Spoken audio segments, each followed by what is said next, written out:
राम राम राम राम राम राम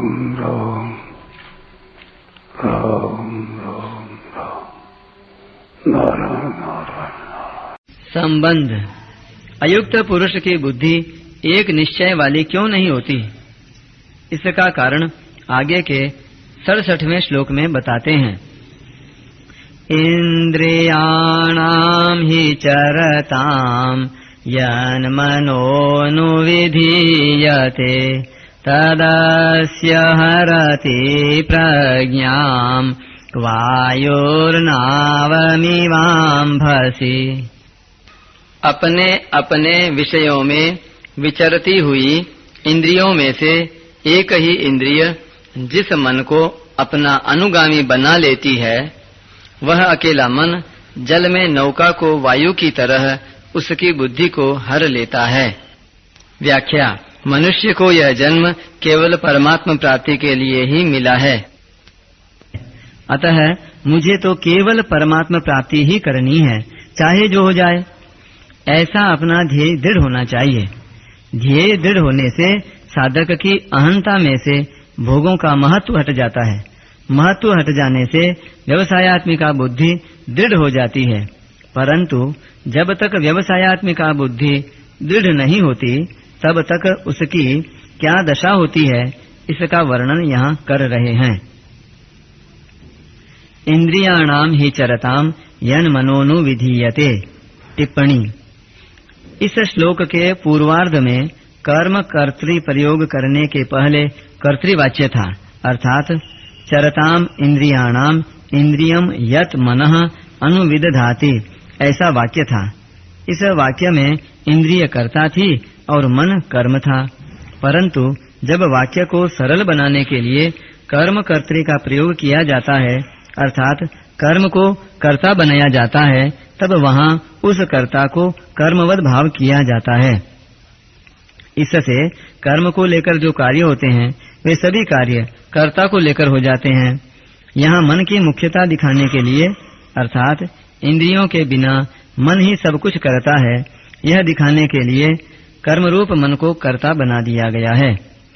मन प्रथम पुरुष होने से प्रथम पुरुष अनुविधीयते क्रिया का प्रयोग हुआ है।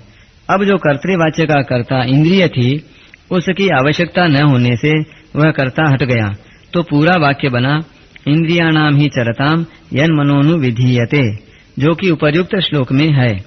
इस कर्म कर्तृ का प्रयोग करने का तात्पर्य यह हुआ कि इंद्रियां जिन विषयों में विचरती हैं, उन विषयों में से मन जिस किसी विषय में खिंच जाता है, रस लेने लग जाता है, वह अकेला मन ही बुद्धि को हर लेता है, अर्थात मन में विषय भोग की प्रधानता हो जाती है।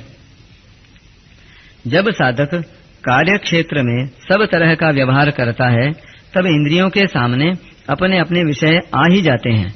उनमें से जिस इंद्रिय का अपने विषय में राग हो जाता है, वह इंद्रिय मन को अपना अनुगामी बना लेती है, मन को अपने साथ कर लेती है।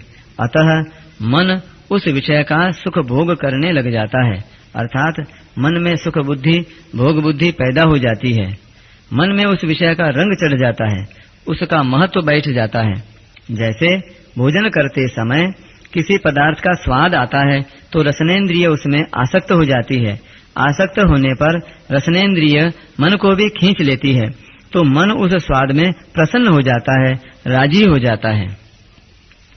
तदस्य हरति प्रज्ञाम।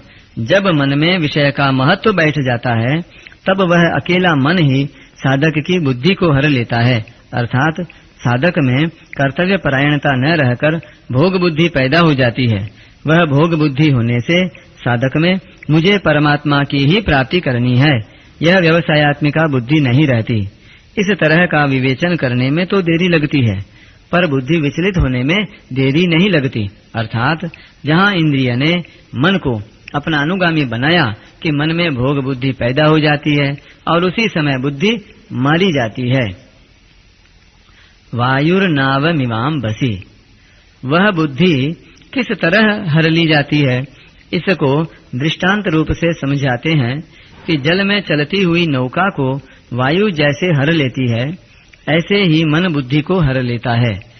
जैसे कोई मनुष्य नौका के द्वारा नदी या समुद्र को पार करते हुए अपने गंतव्य स्थान को जा रहा है।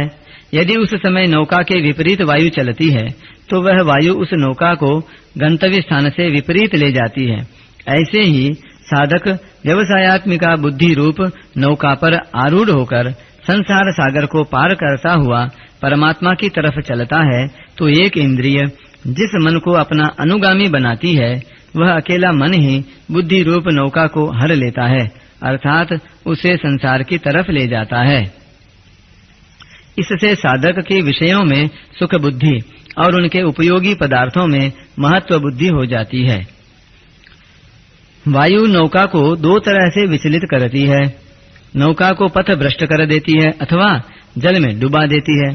परंतु कोई चतुर नाविक होता है तो वह वायु की क्रिया को अपने अनुकूल बना लेता है, जिससे वायु नौका को अपने मार्ग से अलग नहीं ले जा सकती, प्रत्युत उसको गंतव्य स्थान तक पहुंचाने में सहायता करती है। ऐसे ही इंद्रियों के अनुगामी हुआ मन बुद्धि को दो तरह से विचलित करता है। परमात्मा प्राप्ति के निश्चय को दबाकर भोग बुद्धि पैदा कर देता है अथवा निषिद्ध भोगों में लगाकर पतन करा देता है। परंतु जिसका मन और इंद्रियां वश में होती हैं, उसकी बुद्धि को मन विचलित नहीं करता, प्रत्युत परमात्मा के पास पहुंचाने में सहायता करता है। परिशिष्ट भाव। यहाँ शंका हो सकती है कि प्रस्तुत श्लोक में आए यत और तत् पदों से इंद्रियों को न लेकर मन को क्यों लिया गया है, अर्थात इंद्रिय को बुद्धि का हरण करने वाली न बताकर मन को बुद्धि का हरण करने वाला क्यों बताया गया है। इसका समाधान है कि इसी अध्याय के 60वें श्लोक में इंद्रियों को मन का हरण करने वाली बताया है और तीसरे अध्याय के 42वें श्लोक में इंद्रियों से मन को और मन से बुद्धि को पर बताया है, सूक्ष्म श्रेष्ठ बलवान बताया है। इससे सिद्ध होता है कि इंद्रियां मन का हरण करती हैं और मन बुद्धि का हरण करता है। दूसरी बात, बुद्धि को हरने के विषय में मन ही मुख्य है, इंद्रियां नहीं। कारण कि जब तक किसी इंद्रिय के साथ मन नहीं रहता तब तक उस इंद्रिय को अपने विषय का भी ज्ञान नहीं होता। अधिष्ठाय मनश्चायम विषयानुपसेवते। श्रीमद् भागवत में दत्तात्रेय जी महाराज कहते हैं, तदैव मात्मन्यवरुद्ध चित्तो न वेद किंचित बहिरंतरम वा यथेशुकारो नृपतिम व्रजंत मीशौ गतात्मा न ददर्श पार्श्वे। जिसका चित्त आत्मा में ही निरुद्ध हो जाता है उसको बाहर भीतर कहीं किसी पदार्थ का भान नहीं होता। मैंने देखा था कि एक बाण बनाने वाला कारीगर बाण बनाने में इतना तन्मय हो रहा था कि उसके पास से ही दल बल के साथ राजा की सवारी निकल गई और उसको पता तक न चला। बाण बनाने वाले की कर्णेंद्रिय भी थी और उसका विषय शब्द भी था, पर मन उस तरफ न रहने से वह सुनाई नहीं दिया। तात्पर्य है कि मन साथ रहने से ही इंद्रिय को अपने विषय का ज्ञान होता है। जब मन साथ न रहने से इंद्रिय को अपने विषय का भी ज्ञान नहीं होता, फिर वह इंद्रिय बुद्धि को कैसे हर सकती है? नहीं हर सकती।